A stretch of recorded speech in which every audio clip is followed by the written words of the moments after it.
You may be getting a sheet of paper and a pencil, and there's a drawing or an impression on the papers, and I'll explain that in just a few minutes. But I wanted, by way of introduction to my topic today, to just sort of put forth a statement here that creation is an innate function and responsibility of being human.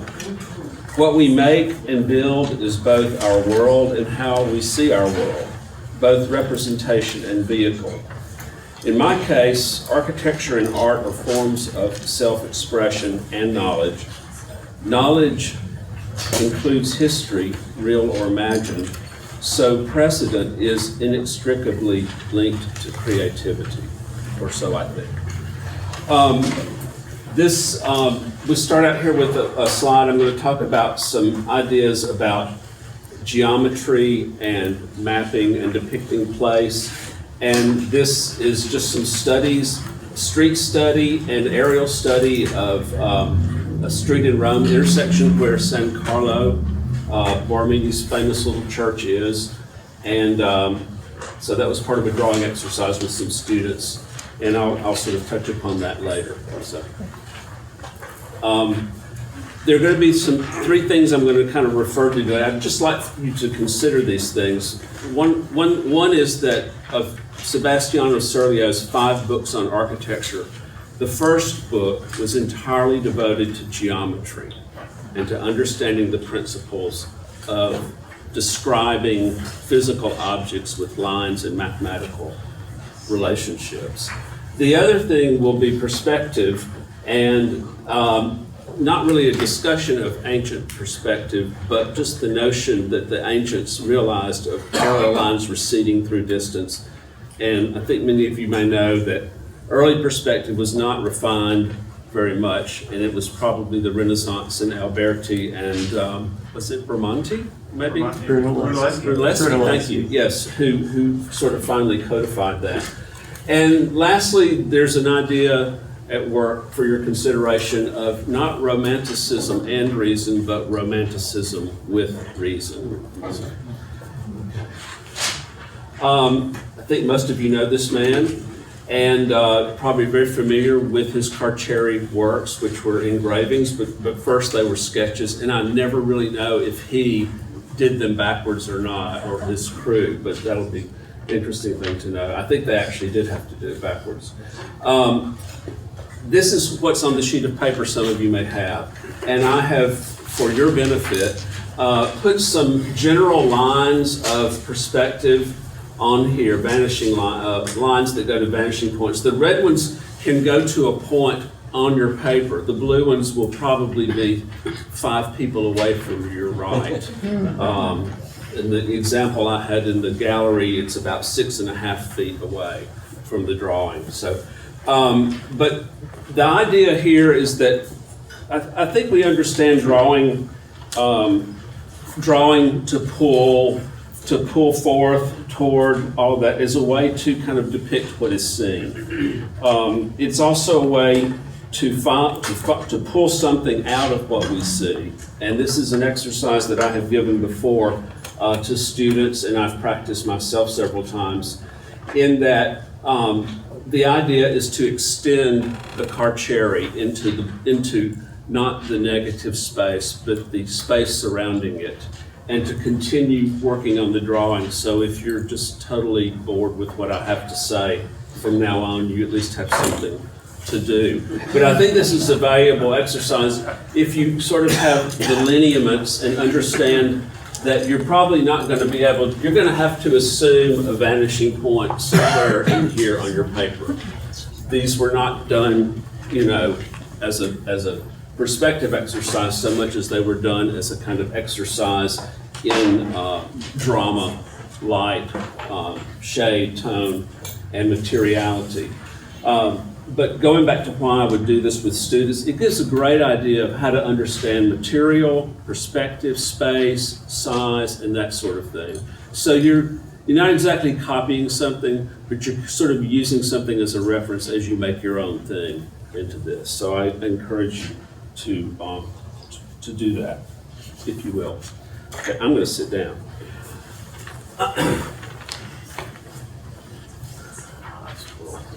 some of the things that I use a lot in my drawing is going to be geometry and the idea of orthographic projection. I think those are sort of two columns of the architectural profession and tools of artists as well.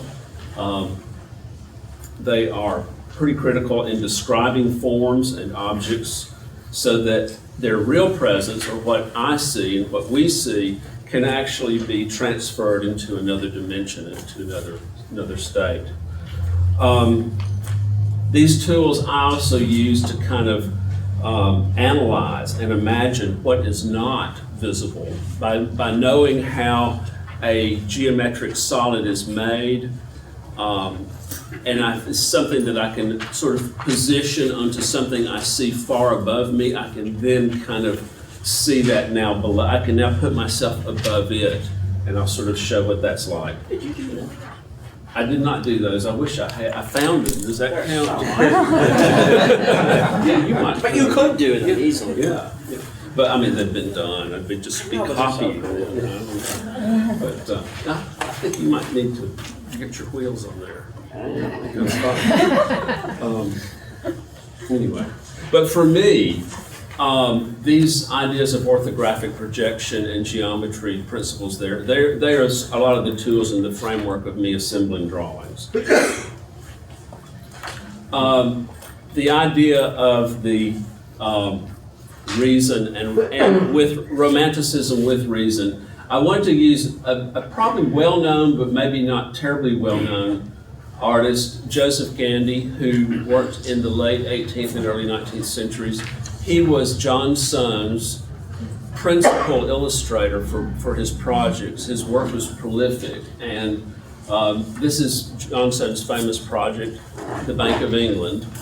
And Gandy, in this rendering, has sort of depicted it as akin to a ruin. I don't know if it's actually a ruin or if it's just slightly deconstructed. Some of you may have opinions on that, but the idea of being able to see the building, to see its plan, to see its pieces and concepts of its rooms and their shapes and the arrangement is a really wonderful thing. Like Soane, Gandy had received a gold medal from the Royal Academy, gold medal in architecture, went to Rome and spent about 3 years there working and drawing and doing the sorts of things that most academicians did at that time. He did not have as great an outcome. Soane really had a skyrocketing career, but Gandy did not, but he was really well known for these things. And I did some research on Gandy in graduate school, and I found something very interesting. He actually had developed this notion of perspective that was sort of based on the reason or the optical understanding of how the eye worked. And he used a curved picture plane. In perspective, if you know what the picture plane is, it was pretty much a flat thing. Gandy kind of used it so that he could bring the things in really tight. And of course, it's very hard to prove this if you're looking at a perspective, but actually this is publication from Gandy's own notebooks, which I had found in the RIBA library. And these were then later published for general, education. I love this notion that Richard Brown says this perspective becomes very violent, meaning that it was very potent and it was very tight and powerful by this method. But I found it was an interesting thing that while we tend to kind of think drawing is just done from, our hands and things like that, this was a kind of mathematical kind of system applied. Maybe this is the first kind of computer notion of things in a way, and I thought it'd be kind of good to throw in. So. This drawing is out in the gallery, and I have to say, Jennifer, thank you very much for giving it the label of portrait last night. I spoke to about this, and it was done on my first trip to Rome when I was 30 years old. And I spent a week there, and two days out of that week, I was in the park across the street drawing this because it just kind of mesmerized me. But this type of drawing is sort of what we would say, this is a drawing of what we see and what is before us, and trying to kind of capture it. And I think it's been very useful. It doesn't show up quite so well, but for me, again, the geometry, the alignments, the repetition and the rhythm for the Roman part of it it's kind of nice to I can do that, I can construct that. The more medieval part is a little more erratic, if you will, and sort of that just sort of is kind of willy-nilly in some ways. But you see, I don't remember the name of the church beyond, but it's got part of its columned facade there on the far left is from an ancient temple. Having done that, I kind of think that I was inspired to do something that was kind of based on the theater, and to utilize some of the same elements, but then to kind of but then to utilize some of the knowledge I had about how these things were built with a series of concentric vaulted spaces that go from the outside towards the inside. And I wanted to just kind of play with that. So I kind of did set up just on an 8.5 by 11 sheet of paper, I just sort of started to set this thing up. I didn't do any picture plane stuff in Vanishing Point. I just sort of went at it, but I did want to structure it a little bit. And I had, kind of used that. But one of the things I really like about this is that you have this kind of rhythm, but with perspective and such, you can kind of take that object back into space with using these kind of concentric rings and tightening the lines. That's something I learned from constructing perspective drawings a long, long time ago, and for some reason it's just become embedded in my head, and proportions and things like that I'll just do now. It's sort of like a memory that's locked in, I guess.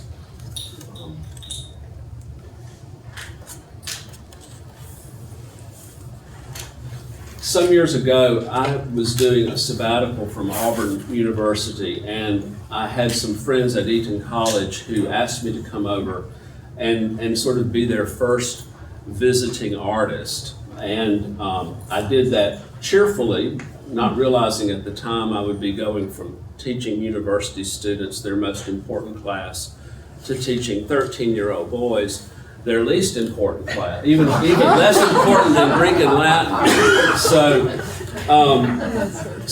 while I was there, the drawing master, which is the title they give to the head of the art school or the drawing schools, it would be kind of nice to throw in, the drawing master, John Booth, suggested that I fill the remainder of my time by doing a drawing of the college. And I had done some research in the college library as to what artists had done over the years, and decided that the pastoral view from the river or from Windsor or wherever was just not going to be anything interesting. And without knowing that I was following Renaissance developments, the idea came to me that I would do a drawing of the college that showed sort of inside. It was a drawing for insiders, as I said. People who were at the college or had been there would know what these things were. So it was an insider, it was for insiders, and it had a lot of inside views at the same time. This process for me started just freehand in the upper left corner and worked its way diagonally, if you will, all the way to the lower right-hand corner, where I ended with the theater and things like that. But the actual idea to kind of do an aerial view, which is probably about the only way you could really do this, came from one of the boys one day when I was drawing a study for one of these tall towers, and I was sitting in the courtyard, and there's this tower ahead of us, and it's going up about 60 feet or so, and he says, "Sir," because that's how they address you there, after which they can say anything they damn well please. He said, "Sir, how can you see something, how can you draw something you can't see?" And I thought about that for a while, and then I realized I was using those notions of geometry and tilting, that I knew how the top of that tower was kind of built from looking at it below. and then I could kind of turn that object over in my head and look at it from above. So,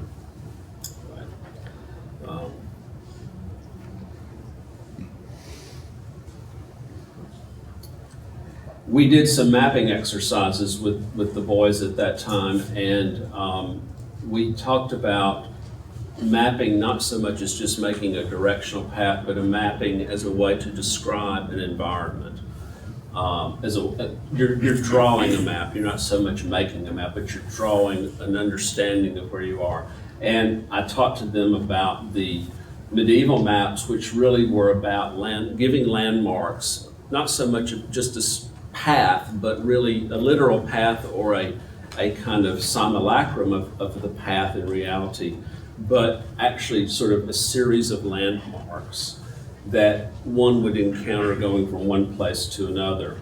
This sort of medieval system kind of developed later on into this idea, which I think is very fun. It's a detailed part of a map series. It was over several pages, from London to Land's End, which I think most of you know is in Cornwall. And you've got London here, which is kind of represented conventionally here in the lower left corner. And then you start traveling, and you're actually going upriver. Now, like that is, you're going up and you're going upriver. Whereas you can see the compasses are giving you various indications of north. But all these things were sort of done as a linear presentation. You can see how the paper has been folded over and over and over. The artist wanted to do. In all those places, there are small buildings, there are churches, there are little landmarks, there are bridges noted. Of course, you can more clearly see the terrain and fields and things like that you would pass through.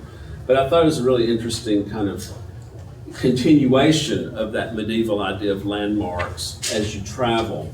And something like this actually has become the basis for their ordnance surveys today. If you look at those beautiful maps in England, you will still see the little black, dots for villages and blocks and things like that. So there's still a little bit that's remaining.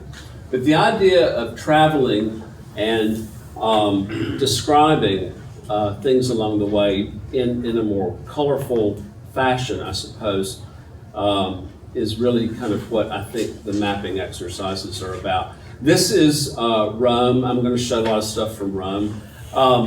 Working with some Auburn students a few years ago, and these are sort of like 8x9 size sketchbooks. I didn't bring one with me, but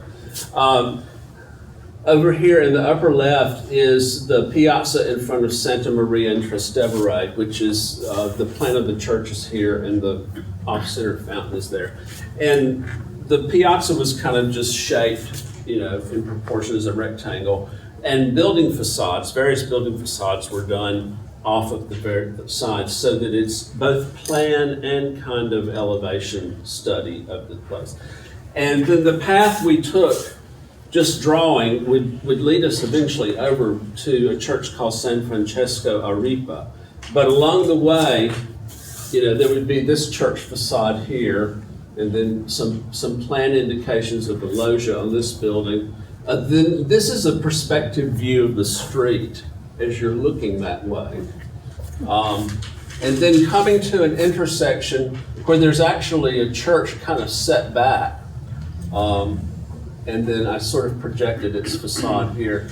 Then there's another intersection where there's this really interesting pair of buildings. They're like, if you think of hinges that have been opened, one in an obtuse and one in an acute fashion, the hasps of the hinges have these sort of little neoclassical Palladian facades on them. And then there's a rounded corner, and then the very same facade occurs on the other side. So those buildings are right here and here, and I thought that is very strange, because why would they do that? Well, it turns out and I, of course, had to fold this part of the page over.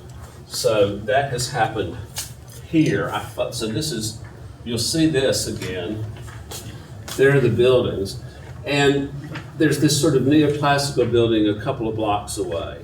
It's sort of, these were framing a view kind of for that. which I thought was very interesting.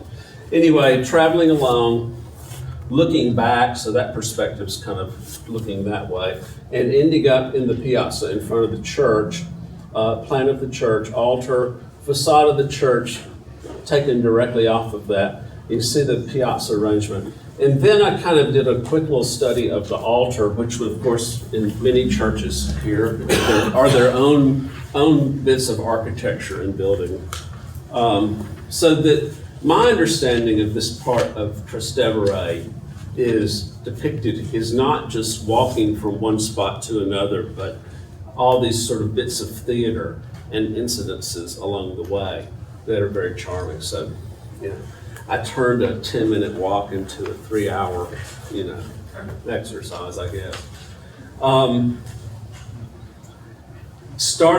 But going back to the church of Santa Maria in Trastevere, I became very enamored of a chapel there, which was sort of probably late Baroque chapel. It had an altar in perspective. I struggled a lot with the plan because it was really more complex than anything Borromini would have done, but it was really kind of crazy. But I finally kind of got it, and I used the idea of orthographic projections to structure both a section that way, a view that way, and eventually was able to kind of understand those elements for this sort of perspective. This would be from the side aisle looking into the chapel, which means you'd be sort of standing here looking that way in plan. Orthographic projections contain each element, a plan, a section, or an elevation. Each element contains information about the others, and that's why I enjoy sort of putting them together simultaneously so that you can see those relationships. So, and I think probably you can tell I struggled with the plan because that's where all the dark lines are. That's where all the intensity is.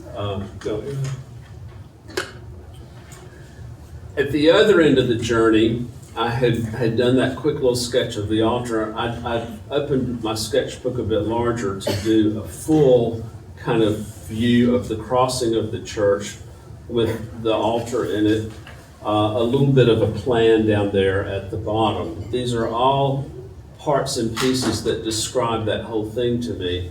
Later, I did a larger sort of watercolor wash painting, probably twice as large as the sketch at least. And what's occurred to me is that where I've got the strongest color in here or contrast is probably also where I have the darkest lines in that. It's sort of drawing suggested something to me in the painting. I don't think I was conscious of it at the time. But I think as in drawing things when we're doing lines and we're establishing edges and boundaries for one object against the others, then we also end up doing that with paint and with light.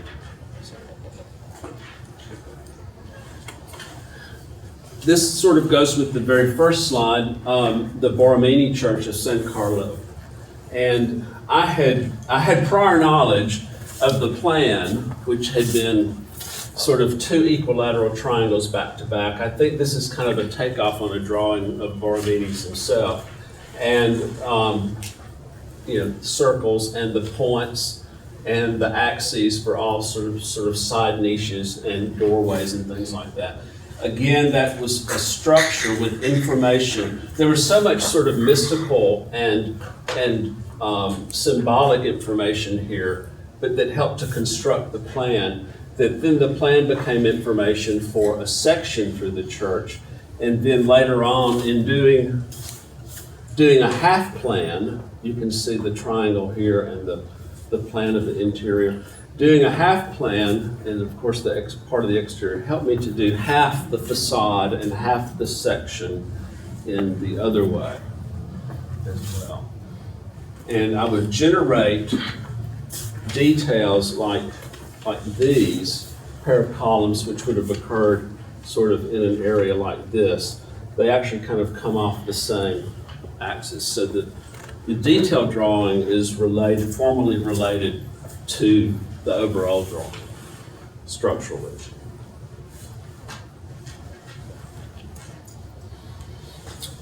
moving over to the Church of Santa Maria della Pace, which is off of the Piazza Navona. There was a study, we did a little sort of short mapping exercise in this area, which included obviously doing a plan of the church and the streets. And so you see some of the same things of describing space and pathway at the same time with the building facades. In this case, I've also added a section through the church which kind of overlaps a building facade. But I guess that's kind of okay. Maybe you can kind of do something with what happens in the overlap. But I think this is, when I saw Tom's work on the wall, I'm going like, I wish I was where he is, but maybe I'll get there one day. I don't know. There's a beautiful little cloister of that church that Bramante designed. That's sort of obviously a view looking down, but clearly based on all the details of the plinths, the pilasters, and then the columns which come up above for the upper gallery. Excuse me. Sort of trying to pull, personally for me, I've been trying to pull these ideas of analyzing urban space and geometry, both trying to do mapping and showing buildings together and all that. And I'm trying to pull them together in something else, which I like to, for my own purposes, just call the architectural landscape, as it deals with the idea that you know, where we have designed the earth more or less. This is kind of imaginary, but kind of based on some things in Rome, both seen in elevation, sections of buildings. I'm also taking a different medium here. I made a little plaster cast. I sort of did this kind of mold of street patterns. And I wanted to start showing layers, sort of integrating a concept of time over a site, so that you might see in the pencil, in the graphite here, this might actually have been the ancient city, where sort of like where Augustus Mausoleum is now. That's where this would sort of sit now in the city, this sort of, you know, big ancient mark still left with these modern buildings around it. But then see the later emphasis of different pathways, different structures, different block things going on. So, and against the backdrop of a kind of a wild previous landscape as well. This is acrylic and graphite on panel and on plaster as well.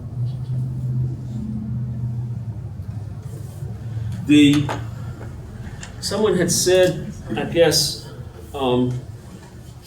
something about if what we draw we remember, then I sort of wondered, well, maybe a drawing can help us pull our memories back. In 2000, I took a trip to Malta and to Syria with some English friends. We were sort of doing the trail of the Knights of St. John. And we went to Palmyra, and I did a few quick sketches. It was wintertime, it was cold. I did a few quick sketches and have always kind of valued that. And more recently, I've come to value it more because having once seen things which can no longer be seen and may never be seen again, I have something of that time there, and I have a way to remember the trip and a lot of other things as well.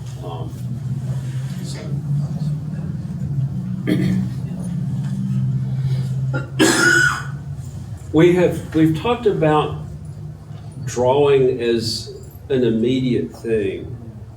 A lot of us today, we've heard a lot about that, and it is. And I think maybe the most beautiful things I've seen have been very spontaneous. This is sort of a reverse.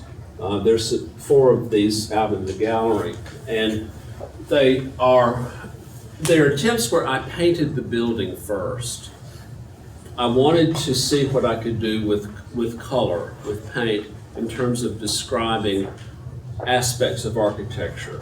And I really just sort of would just kind of let myself go with that in a way. And then come back and with the line work, try to define the color and trying to pull it together into the image of a building. In some ways, the color is kind of more sensual and intuitive exercise. The line work is more of an intellectual, a knowledge type of layer to put over it's sort of the analysis. It's the knowledge layer to put over the idea. And these are the results of that. This lovely little building in Vicenza is a slice of much larger intention by Palladio. And the pencil work that goes off to the left there and the pencil archway is actually where the center of the designed palazzo facade would have been. So you're getting about 2/7 of it here built. Very delightful little thing.